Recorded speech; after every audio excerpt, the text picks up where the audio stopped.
My sister Mel was the most remarkable person. She was creative, she was intelligent, she was beautiful. She was the kind of person that made you a better person just from knowing her. We lost Mel in 2014 when she took her life. Mel was my first daughter, my first child. It made a big difference to me when she came into the world. After her death, I had an experience, which I suppose other people have experienced, the dream that she would come back, and it's the worst thing that ever happened to me. Small Things is a book. The story is told purely through pictures, and it's about a boy who is going through some hard times with his studies and making friends. And those worries begin to engulf him, and he loses the ability to cope until his family member reaches out to him and shows him that we've all got different worries that we're all trying to manage, whether big or small. My name's Penelope Hasking, and I'm a researcher at Curtin University, where most of my work is focused on supporting student mental health.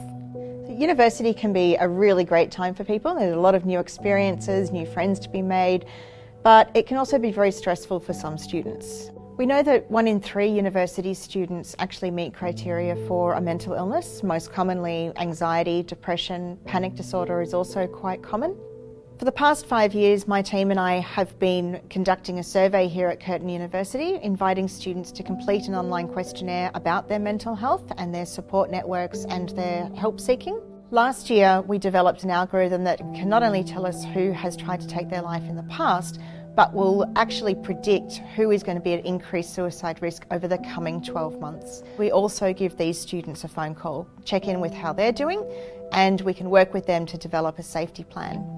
This survey could potentially help people by providing them with that information early before they reach a crisis point. So they will then have that information and know where to go to before they are at that point where they feel like they're hopeless, like Mel was. With the algorithm embedded into the surveys, we were able to identify 86 students at increased risk of suicide in the coming 12 months. Importantly, 75% of these would not have been identified with our previous method of screening students at risk.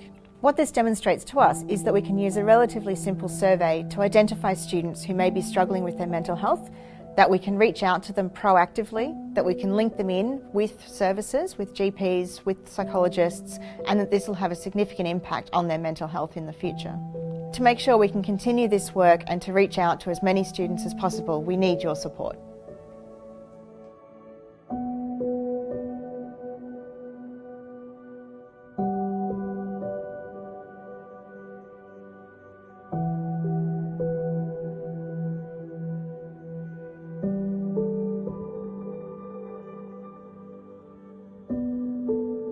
The first article talking about undergraduate students' stress, anxiety and depression remote health monitoring system. First, the main idea in this article, the symptoms of depression and anxiety endured by university students. This support with the supporting details which students would absent and reluctantly go to their classes, thus they fail to meet the assignments deadlines, as well as they fail to do any tutorial given by their lecturer. Anxiety and Depression Association of America said that few university students who have severe depression would commit suicide in recent time. This is based on the TJLAC 2016.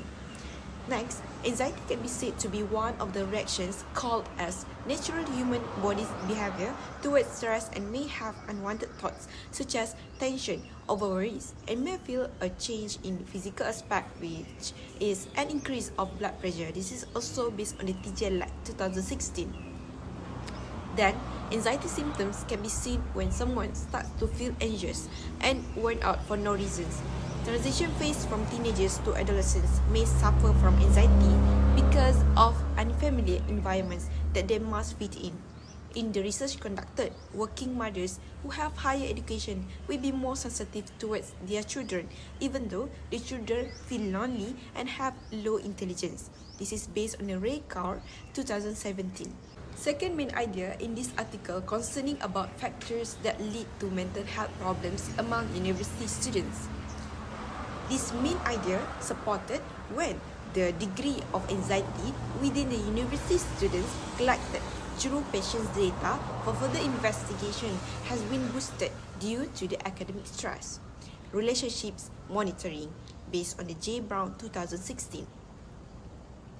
Secondly, the appalling news reported a 20-year-old university student died due to attempt suicide by jumping off a building in Seremban, Negeri Sembilan, which the causes was depression due to intense pressure to gain flying colours in her studies, based on Arsani 2018.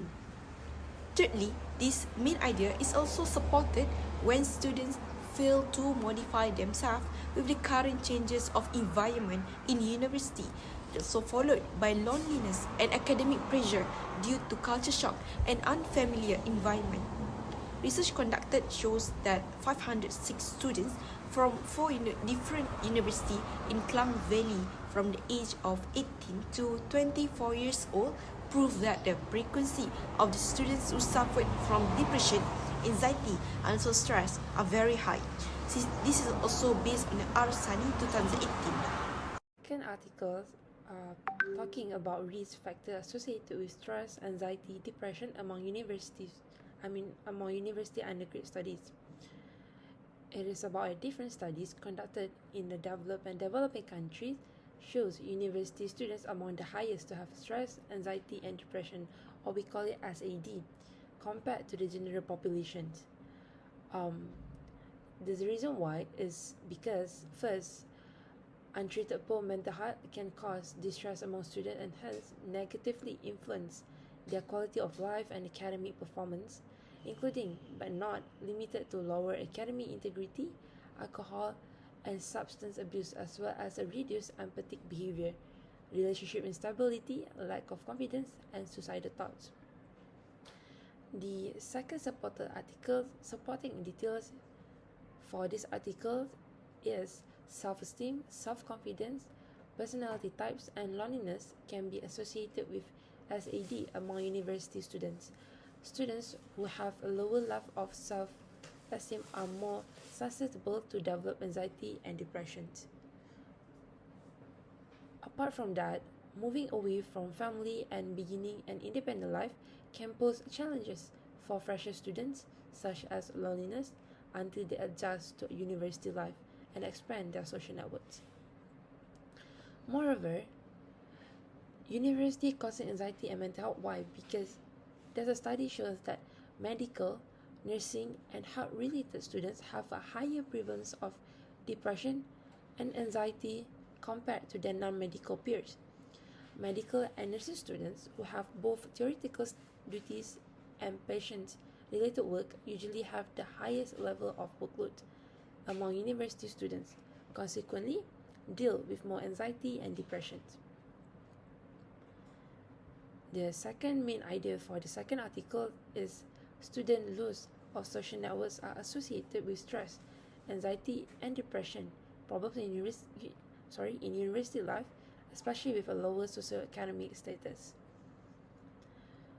And why we say that? Because first, the supporting detail says that university connected to the onset of anxiety and depression is access to social support at university.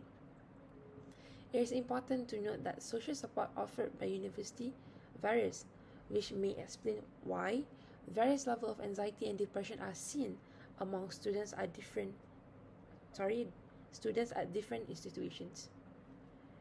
The second supporting details for this main article will be overusing social media and the internet. In your first year of college may increase your risk of having SAD later on. Students who use social media more frequently report feeling more lonely, which can lead to SAD, stress, anxiety, and depression, and indicate that they aren't adjusting to university life or building social networks. For instance, they frequently